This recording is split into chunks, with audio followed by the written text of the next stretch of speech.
Guys, this might be one of the most mind-blowing updates we've had on this channel yet. Ripple has been quietly, almost secretly, connected to over 25% of the world's financial market infrastructure. Yeah, you heard that right. 25% of the world's banking backbone already tied in through Ripple's technology. When I first read this report, I had to double-check. I thought, no way, this can't be real, but it is, and what it means for XRP is absolutely massive. If you're new here, hit that like button, drop a XRP army in the comments, and let's get into what might be the single biggest institutional connection we've seen yet. Because today, we're not just talking about a partnership or a rumor, we're talking about integration. Ripple technology embedded directly inside the same rails that move a quarter of the planet's money. According to the new TCS Bank's research journal issue 16, Ripple is now listed alongside Swift, Wise, and SEPA as part of a multi-rail cross-border payments framework, all integrated through API. That means banks running on TCS. Banks can choose which rail moves their money fastest, Swift, SEPA, or Ripple. And here's the part that'll blow your mind. The TCS Bank's platform powers core banking for over 1/4 of the world's population. Let that sink in. Ripple isn't waiting for adoption. It's already sitting inside the infrastructure. Think about what that means. Every time a bank runs a transaction and chooses the cheapest, fastest route, Ripple's rails and by extension, XRP are right there in the mix. The system can dynamically decide whether to use Swift, SEPA, or Ripple based on speed and cost. You tell me, when AI and smart routing decide who wins, who's going to come out on top? The 50-year-old Swift network or Ripple's blockchain rails that settle in seconds? This is the quiet part of the revolution. Ripple has positioned itself, not next to Swift but inside the same ecosystem, side by side, a credible API-compatible solution that banks can tap instantly. So, when people still say Ripple needs adoption, remember, and it's already there, hidden in plain sight, woven into global banking software that serves billions. Now, stay tuned because in the next part, we're going to break down exactly how this integration works, what multi-rail really means, and why this could trigger one of the biggest institutional shifts toward XRP liquidity we've ever seen. Let's dive deeper. Alright, let's break this down step by step because once you understand how deep this goes, it'll completely change how you see XRP's role in global finance. The report from TCS Bank isn't just another white paper. This is official documentation from one of the largest core banking solution providers in the world, a company whose software literally powers banking systems for over 1/4 of the global population. And right there on the same page as Swift and SEPA, you see it, Ripple. This isn't a partnership announcement or a pilot. This is integration. Ripple has been embedded through APIs into TCS Bank's multi-rail cross-border payments framework. That means the same platform that banks use every single day to move trillions of dollars can now settle those payments directly through RippleNet. Let that sink in. Banks can now plug into Ripple's technology with the same ease they connect to Swift. They can literally toggle between Swift, SEPA, Ripple, or domestic payment rails, all within one intelligent, AI-powered routing system. Now, here's where it gets exciting. That routing system automatically picks the fastest, cheapest, and most efficient path for settlement. So, when a bank wants to move money, the AI checks all available rails, Swift, slow and expensive, SEPA, limited to the EU, Ripple, fast, cheap, and instant. Guess which one it's going to choose. Ripple's inclusion means it's now in direct head-to-head competition with Swift. And it's not just competing, it's winning on efficiency, speed, and cost. This is the moment Ripple's decade-long strategy starts to make sense. They didn't need to fight the old system from the outside. They integrated into it. They didn't have to replace banks. They gave banks a better tool, and the kicker, every single transaction that chooses Ripple's rail has the potential to use XRP as a bridge asset. That means as AI-driven routing systems find the best settlement path, XRP liquidity could be tapped automatically behind the scenes, increasing its real-world utility and transactional volume without a single retail investor lifting a finger. This isn't speculative hype. This is utility in action. This is the future where Ripple and XRP are not optional. They're part of the infrastructure, and the phrasing in the report says it all. positioning Ripple directly in front of banks and financial institutions worldwide as a credible API-compatible solution for intelligent and interoperable settlement flows. That's not crypto lingo. That's banking language. That's credibility. That's adoption. So when people still say Ripple will never compete with Swift, I have to laugh. Ripple isn't competing anymore. It's coexisting inside the very network Swift once dominated. And every time a payment runs through those rails, Ripple's presence grows, not in theory, in practice. Now, in the next part, we're going to talk about how this connection expands Ripple's reach across Europe and why the European CBDC experiment might be using the XRP ledger in ways that could rewrite the future of central bank money. Trust me, you don't want to miss this next part. Now, this is where things start getting really interesting because the TCS integration isn't happening in isolation. Behind the scenes, we're seeing a clear pattern. Europe's financial system is quietly aligning with Ripple's technology, and it's happening faster than most people realize. Let me show you how deep this connection runs. Earlier this year, the European Central Bank, ECB, and a number of European commercial banks began testing technologies for their upcoming digital euro project. Among the companies selected for these tests was a name that caught my attention, Axiology. Now, if you've been following Ripple for a while, that name should ring a bell. Axiology's infrastructure is built on the XRP ledger, XRPPL. Let me say that again. The very same ledger that powers XRP transactions is now being tested by the ECB as part of its digital currency experiments. And this isn't just rumor. It's confirmed through public statements by Marius Ergal, co-founder and CEO of Axiology and a former central banker himself. He said, Axiology is digital assets infrastructure cutting across multiple layers of the capital markets, compressing them into one efficient system on the XRP ledger. In simple terms, Axiology is building a regulated, compliant system that lets banks move money, settle trades, and tokenize assets all on XRPPL. That's massive. Think about what that means for Ripple's vision. We're not just talking about cross-border remittances anymore. We're talking about the actual infrastructure of Europe's financial future running on XRP's technology. The ECB isn't doing this to experiment. They're doing it because legacy systems are broken. Traditional cross-border settlement takes days, costs billions in friction, and locks up trillions in nostro vostro accounts worldwide. Ripple's tech eliminates all of that. Instant, secure, cost-effective movement of value. And here's the kicker. Axiology system doesn't just sit in a sandbox, it's built to interoperate between public and private networks. That means it can move liquidity between a private financial system, say a European bank's internal network, and the public XRPL seamlessly. When Marius Ergal said, if we really want to break through and stop talking about millions and billions but trillions, the opportunity in front of us is in trillions. He wasn't exaggerating. This is the scale Ripple has been building towards since 2012. Trillions in daily settlement potential. Now picture this. A European digital euro running through Axiology's XRPL-based infrastructure, TCS/BNCS, powering banks that already have Ripple APIs integrated, and both systems designed to be DT interoperable, meaning they can communicate with each other. Do you see where this is going? Ripple's network isn't just part of the new financial systems. It's becoming the connective tissue between private bank systems, central bank digital currencies, and global liquidity rails. And here's what blows my mind. The institutions involved aren't small. Players, we're talking BNY, Mellon, Citi, Franklin Templeton, and even entities tied to White House-level financial committees. These are the giants of global finance, not retail investors. When these systems go live, they won't need to adopt XRP.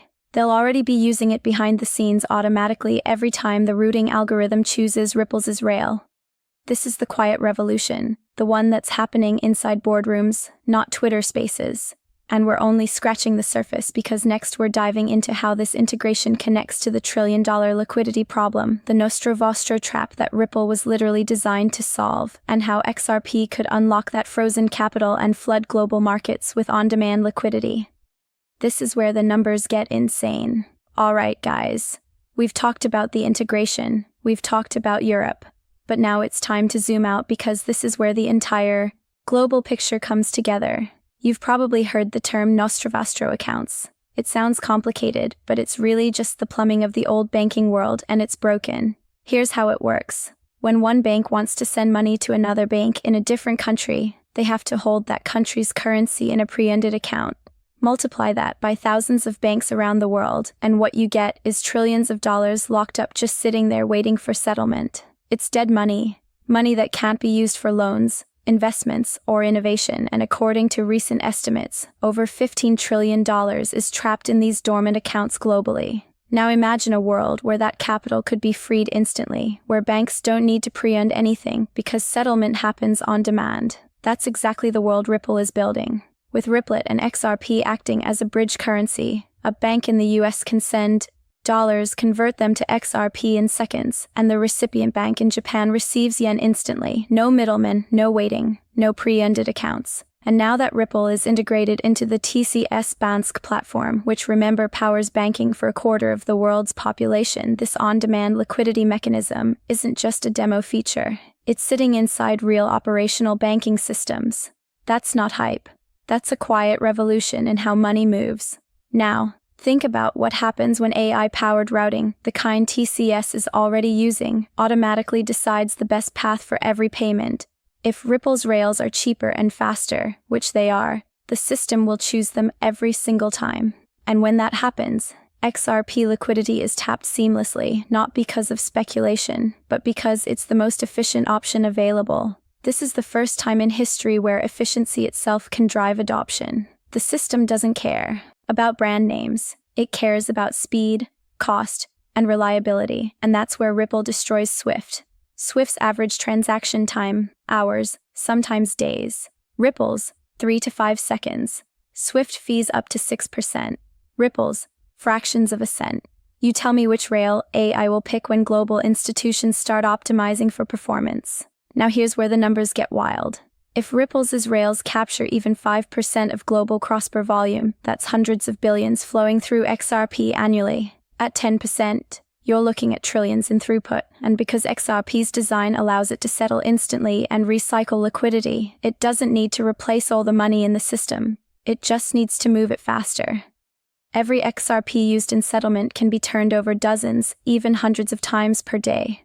That's real utility, the kind that creates organic, sustained demand. So, while everyone else is arguing about price predictions, the institutions are quietly building the infrastructure that makes XRP indispensable. And make no mistake, the banks know what's coming. They're not going to risk building proprietary isolated systems that can't talk to anyone else. They need interoperability, and Ripple is offering it right now. That's why when people say banks will make their own coins, I laugh. Sure, they can try, but how are they going to connect their private ledgers to every other bank in the world? They won't. Not without a neutral bridge asset, and that's where XRP becomes the great connector. This is why the phrase bridge currency isn't just a buzzword, it's the solution to the global liquidity crisis. And with Ripple now integrated inside the very systems that move 25% of global money, that solution isn't hypothetical anymore, it's operational. Up next, we'll talk about what this means long-term, how this level of integration could reshape the future of global finance, how CBDCs fit into the equation, and why XRP might become the digital backbone of the new financial era. Trust me, this next part is the big picture vision every XRP holder needs to hear. So, now that we've covered the integration, the technology, and the liquidity problem, let's zoom out and look at the macro picture, because what's happening here isn't just another fintech upgrade. This is the rewiring of the global financial system. Think about it. We're transitioning from a fiat-based, manually settled, paper-driven financial world into a digital, automated, and programmable economy, and the infrastructure that underpins that new system, the rails that move money, data, and value are being built right now. Ripple isn't standing on the sidelines of that shift. They're in the room sitting at the same tables as SWIFT, the ECB, the IMF, and the BIS, the very institutions that set the rules for how money moves worldwide. And while most of the world is distracted by meme coins and speculation, Ripple has been building real connections with real financial players. The TCS Band's integration wasn't a coincidence. The Axiology XRPL connection to the digital euro isn't a fluke. These are strategic moves in a coordinated, long-term plan. a plan that's aligning the most advanced blockchain technology with the most powerful financial institutions on the planet. Let's put this in perspective. When TCS says their BNCS platform powers banking for a quarter of the world's population, they're not exaggerating. That's nearly 2 billion people, and now Ripple's API integration means that the same core system running those banks can execute cross-border payments using XRP. That's not a test. That's infrastructure-level adoption. Now combine that with Europe's push towards CBDCs, and it becomes clear that Ripple isn't competing against the system. It's becoming part of the system. Because here's the truth. The old world of finance isn't going to disappear overnight. It's going to evolve, and the technology that enables that evolution, interoperability, instant settlement, global liquidity, that's where Ripple shines. The new financial world will be multi-rail, multi-asset, and fully digital. That means CBDCs, stablecoins, tokenized assets, and yes, utility cryptos like XRP, all coexisting and interacting across a shared, interoperable infrastructure. And the XRPPL is purpose-built for that world. It's fast, it's scalable, it's compliant-ready. It doesn't try to be everything. It focuses on one thing, moving value efficiently. That's why we're starting to see banks, fintechs, and even governments exploring how XRP fits into their digital strategy. Because when the choice comes down to speed, cost, and compliance, XRP wins every time. This is why Ripple's partnerships matter so much. When the ECB, TCS, or major banks integrate Ripple APIs, they're not trying crypto. They're adopting infrastructure. It's the same reason you don't think about TCP/IP every time you send an email. It's just part of how the internet works. Soon, Ripple's rails will be the same. Invisible to the public, but essential to how money moves worldwide. And when that happens, XRP becomes the silent engine driving global liquidity, not through hype, not through speculation, through utility, through volume, through integration. That's when price discovery becomes real, when XRP's value reflects its role in the system, not just investor sentiment. So when people ask, when will XRP take off? The answer is, when the system turns the key, because the rails are already being laid. The APIs are already connected, the banks are already testing the flows. This isn't about if, it's about when, and when that when moment arrives, we're not talking millions or billions. We're talking trillions of dollars moving through digital networks that finally work efficiently, seamlessly, and globally. That's the moment XRP was built for. Now, in the next and final part, we're going to bring it all together, the vision, the timeline, the emotion. This is where we talk about what it means for XRP holders and why staying patient through the noise might be the best decision you ever make. If you've made it this far, then you already understand this isn't hype. It's history in the making. Ripple isn't just another blockchain project fighting for attention. They're the ones sitting in boardrooms, with central banks, with regulators, with institutions that move trillions of dollars every single day. And for years, they've been doing it quietly, strategically, while everyone else in the crypto world was shouting about price predictions and meme coins. Ripple was building, connecting the pipes of the future financial system. And now, piece by piece, the puzzle is revealing itself. TCS Bank integrated. Axiology's testing with the European Central Bank, a BNY Mellon City Franklin Templeton, all positioning around interoperability and tokenization. This is the tipping point in 2019. Ripple's executives said they were at the tipping point. Well, here we are, years later, and now the infrastructure, the technology, and the partnerships are aligned. This is no longer theory. This is the beginning of activation. When you see Ripple's APIs quietly connecting into systems that already handle a quarter of the world's banking population, that's not a future projection. That's now. When you hear Axiology working hand in hand with the ECB on digital euro tests confirming they're using XRPL as the backbone, that's not a maybe. That's happening. When you see TCS BNCS using AI-powered routing to choose the fastest, cheapest rail for every payment, and Ripple is one of those rails, you realize something. XRP doesn't need permission to win. The system will choose efficiency, and XRP is efficiency. That's the silent revolution taking place beneath the surface, because when the banks flip the switch, it won't be a public celebration. It'll be code executing in milliseconds. And every transaction that moves through those rails increases XRP's real-world utility volume and ultimately its value. It's not going to happen with a loud bang, it'll happen quietly all at once. And the people paying attention, the ones doing the research, connecting the dots, staying patient, they'll be the ones already positioned. We've seen this pattern before. Innovation doesn't explode into existence overnight. It builds layer by layer until suddenly it becomes the new normal. That's exactly where Ripple and XRP are right now. And while the world debates headlines, Ripple has been solving trillion-dollar problems. They're creating the bridge between fragmented financial systems. They're enabling central banks, private institutions, and fintechs to finally speak the same digital language. Think about that for a second. A world where value moves as easily as information, where you can send money across borders as quickly as you send a text message. That's not a dream. It's the design. And that's why those who truly understand XRP's purpose don't panic during quiet months. They know the groundwork is being laid. They know that behind the scenes, utility is scaling because one day soon the lights will flicker on and the entire world will realize that Ripple's technology is already running the new global financial backbone. So to every XRP holder watching this, remember this. You're not just holding a token. You're holding a piece of the infrastructure for the digital economy. You're holding a key to the bridge that connects every major market on the planet. And when that bridge goes live, like when those AI systems start choosing the Ripple rail, when the banks and CBDCs converge on interoperability, that's when everything changes. This isn't a story of hype. It's a story of patience, preparation, and positioning. The question isn't if XRP will play a role in the new system. It's how big that role will be. And as we close out today's video, just remember the tides don't ask for permission to rise. They just do. And when this tide comes in for XRP, it's going to be a tsunami. So, hit that like, drop a comment for the algorithm, and if you're part of this movement, if you believe in this future, welcome to Journey to XRP. The revolution isn't coming.